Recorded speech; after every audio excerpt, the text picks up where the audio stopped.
Aloha Winala, I'm Kaui Lucas, host of Hawaii is My Mainland, Fridays at 3 p.m., keeping it on the bright side and off the grid. Today we're going global with a couple of zero-waste heroes. Ziad Abi Chaker of Beirut, Lebanon, who is an engineer and founder CEO of Cedar Environmental. My other guest, Hunter Heaivilin, is an agricultural planner here in Hawaii.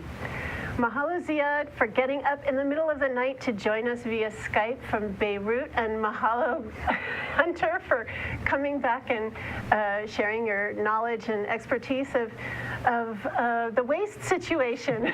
It's good to be back in the studio. Ziad. Hello from Beirut.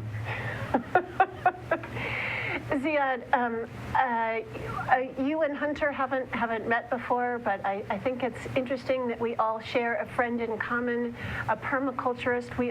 Hunter and I met in Cuba, showing how truly international the movement is. And anyway, you recently starred in a short video, which we're going to show, and then we will come back, and you and Hunter can talk about the way you've put things together in Lebanon. Great. All right. Let's cut to the video. Beirut is a city that never dies.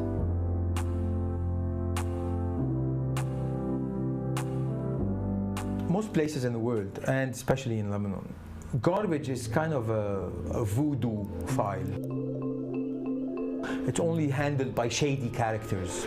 It's like a mafia-like approach to waste management. We wanted to demystify waste management. The smell is revolting. Residents have started protesting. Yeah, I live 9 floors up. I could barely stand on my balconies. The rubbish piled on street corners. What you discard because you don't need it. We as engineers need it. We want to do something useful with it. And in my view, this was a good crisis because it was a slap in everybody's face that we should wake up and change our perspective about how we look. I'm not going to call it garbage, at how we look at these materials.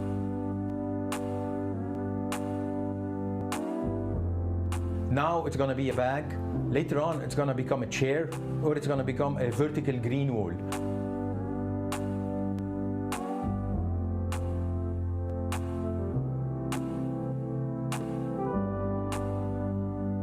If you're a municipality, you send us your garbage truck, it goes into this plant, nothing goes out. Everything gets remanufactured. This is what we do. I think this would be the working model for other municipalities to follow. We're really struggling to push this message to the general public because they've seen how it's been mishandled, and people don't believe that kind of change is possible. This is why we never say anything unless we back it up with prototypes, pilot projects, stuff that show that, hey, this is being done, it is feasible. And we transform them into eco-board. This balcony here is going to become a botanical garden. This is made from recycled car tires. This is also made from paper pulp. These are also paper pulp products.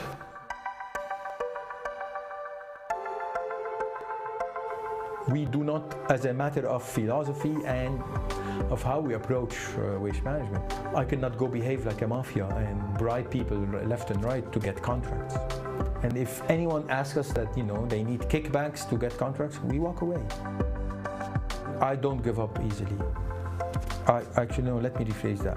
I never give up.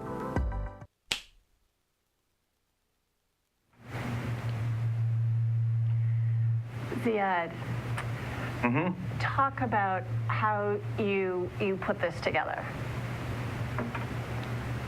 Well, I started a long time ago. I was like 19, so that must have been 26 years ago.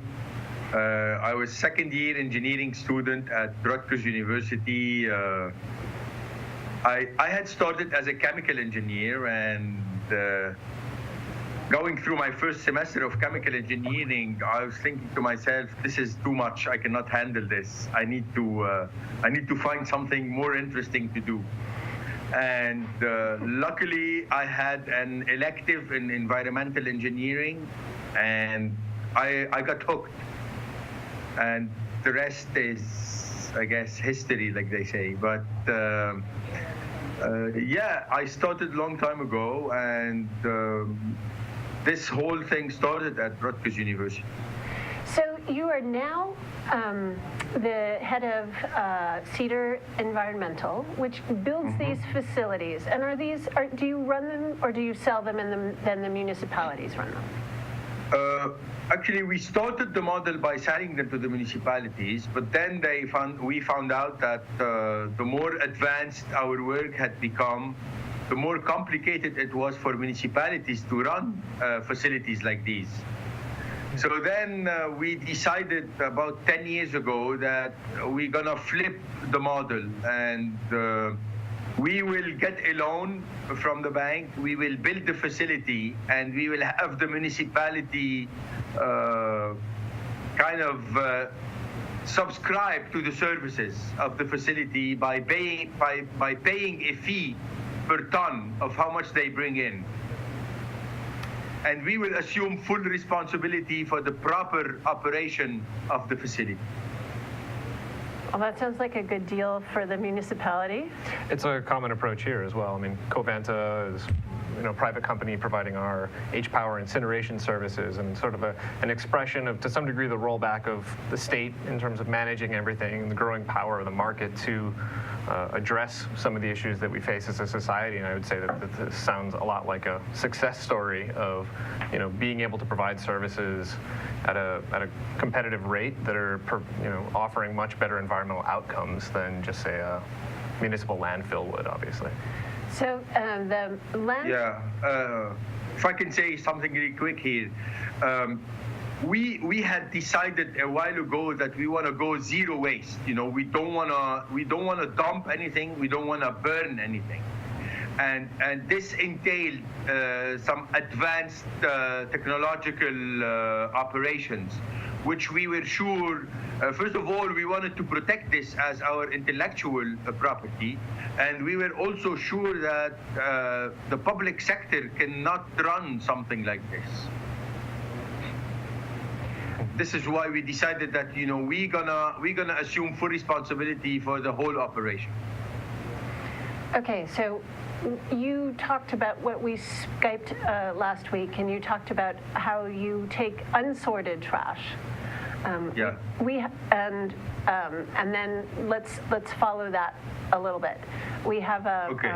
I have some visuals here.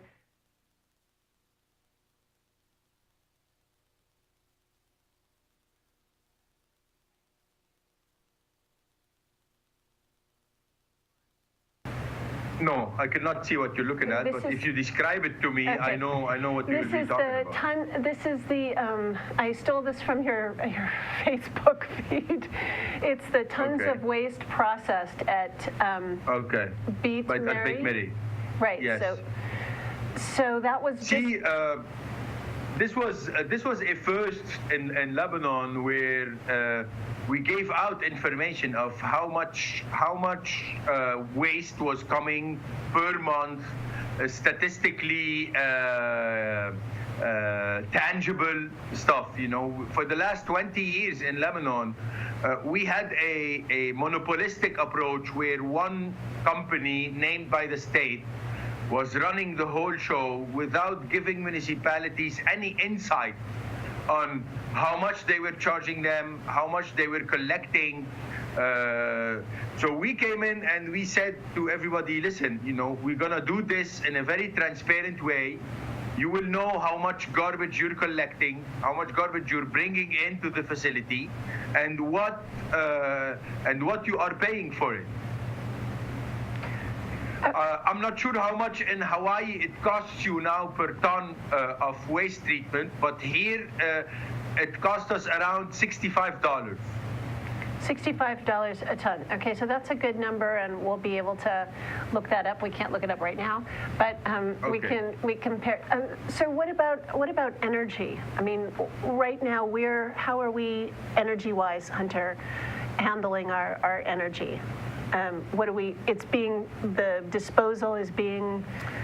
Right, so on Oahu we have a waste to energy facility which collects the vast majority of our, certainly our municipal solid waste, though we do have a green waste diversion program that goes to a secondary facility that does composting that ends up on the public market. So you can go to garden shops around the island and acquire compost that maybe have started in your yard, which is handy, but the vast majority of our municipal solid waste ends up in these incinerators and produces, as a byproduct of their combustion, a fair amount of energy that feeds into our electric grid, and the remainder of that, which ends up being about 10% of the total volume, is essentially a fly ash and ash, which ends up in our landfills. So it's significantly reducing the volume that ends up in our landfills, but still produces a fair bit that ends up in there. And there's been interest in finding other ways to utilize it because of the heavy metal contents and ash in the ash and lead content and so forth. We've been a little bit, I think, understandably hesitant about how it could be applied and where it should be applied. But there are examples in terms of roadway bedding and so forth where it could conceivably provide a useful input.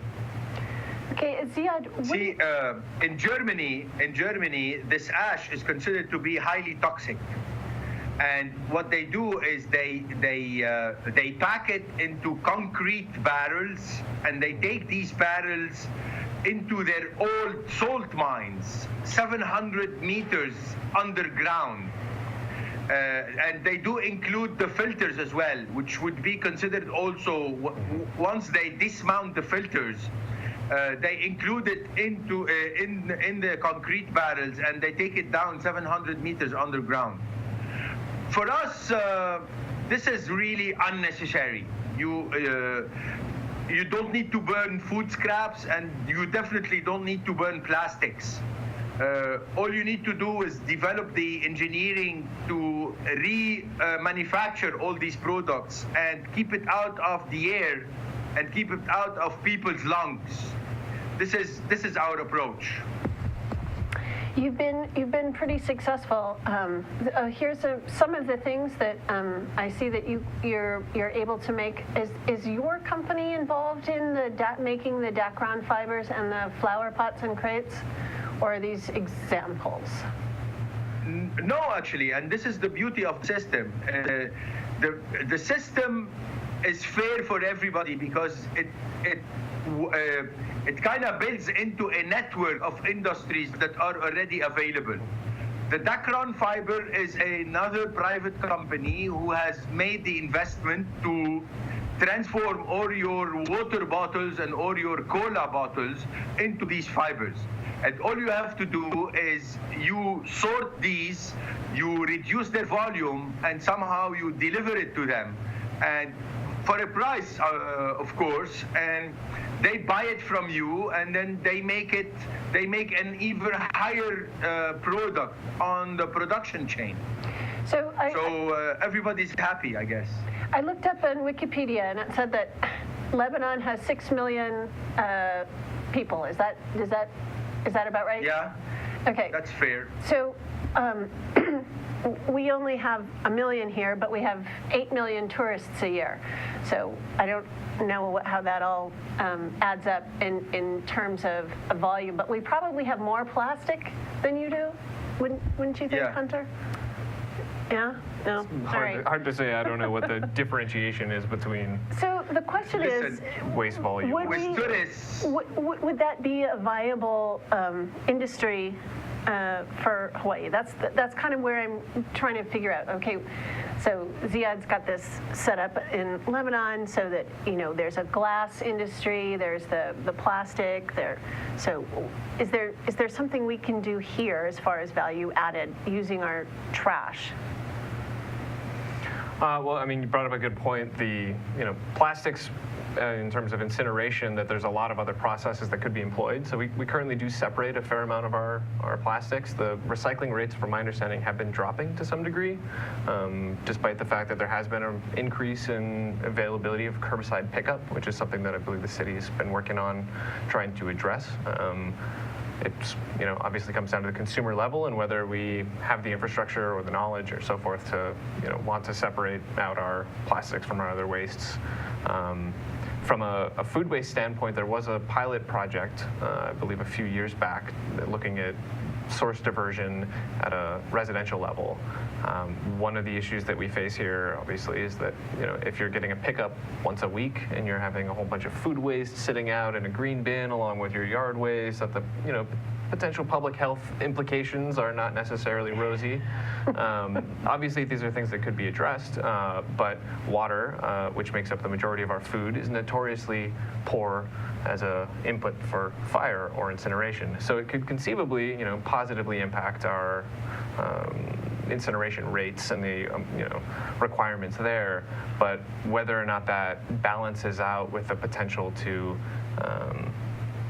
put in place all these other systems that would require, municipal or more regular than our existing municipal pickup is another question. So there's at least an opportunity, I think, probably for other businesses or local companies that are interested to provide some of this curbside service for, those that are interested in a little bit more stringent sorting that could probably be sold to other processors or conceivably to a certain degree be processed here on island.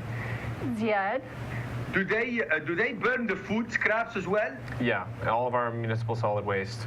There is a sorting process. Then they try and pull out a lot of the metals and so forth. And it's pretty stringent, but our food scraps are currently part of that.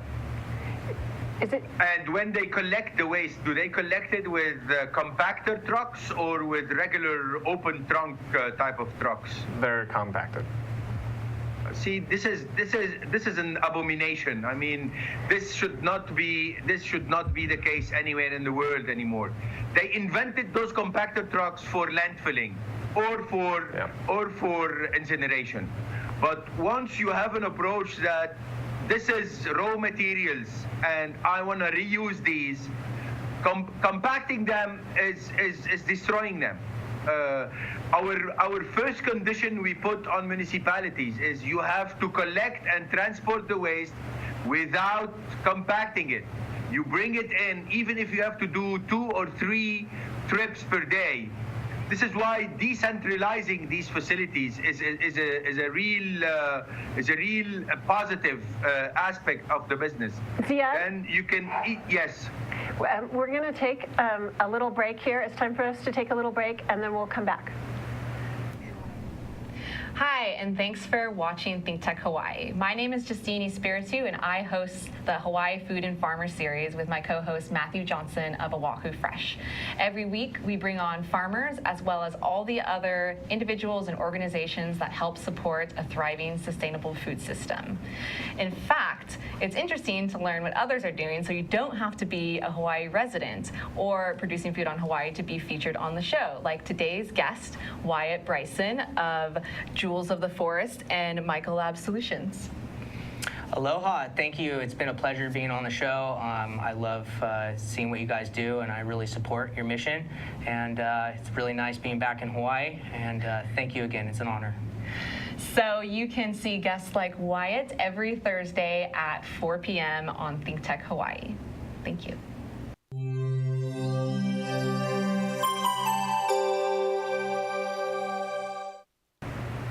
Welcome back to Hawaii is my mainland. I'm Kaui Lucas, and with me today is Hunter Heaivilin, who's an agricultural planner here in Honolulu.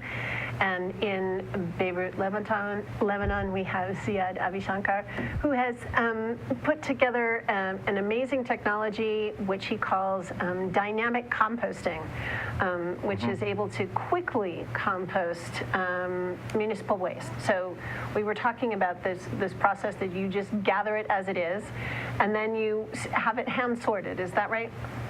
Yes. Yes, it is. We like to receive the waste as undamaged as possible, and then we run it on a sorting unit we do not touch the organic part. So once you unload the waste, it goes on the sorting network.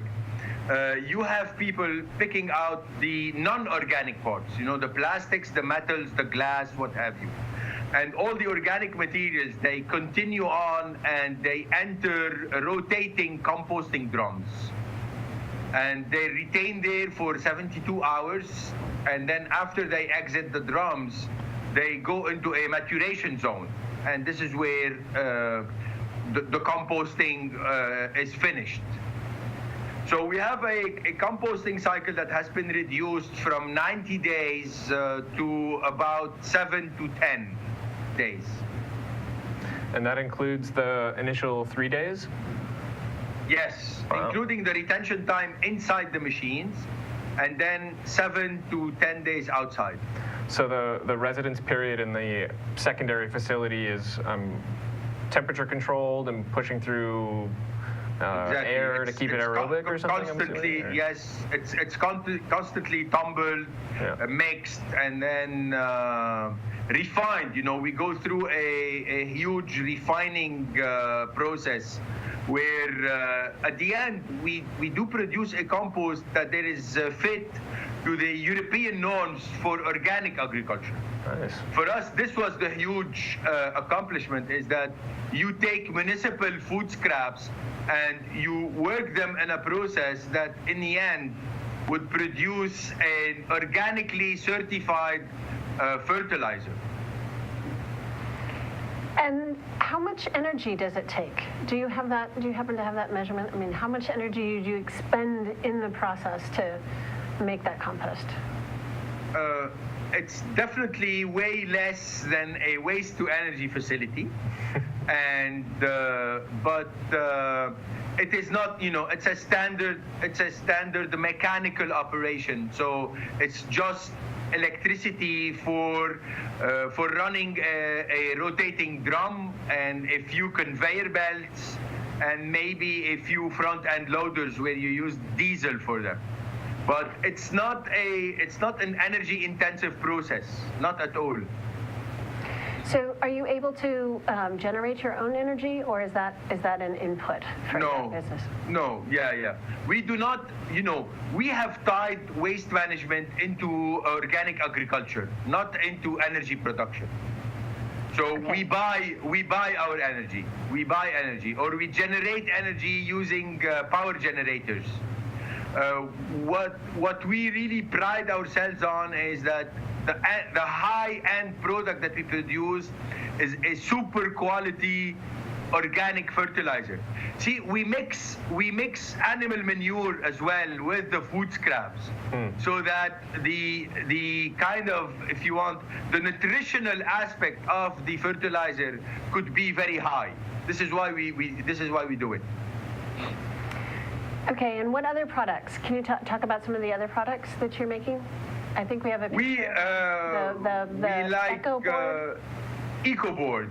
EcoBoards are panel boards that we produce from disposable plastics.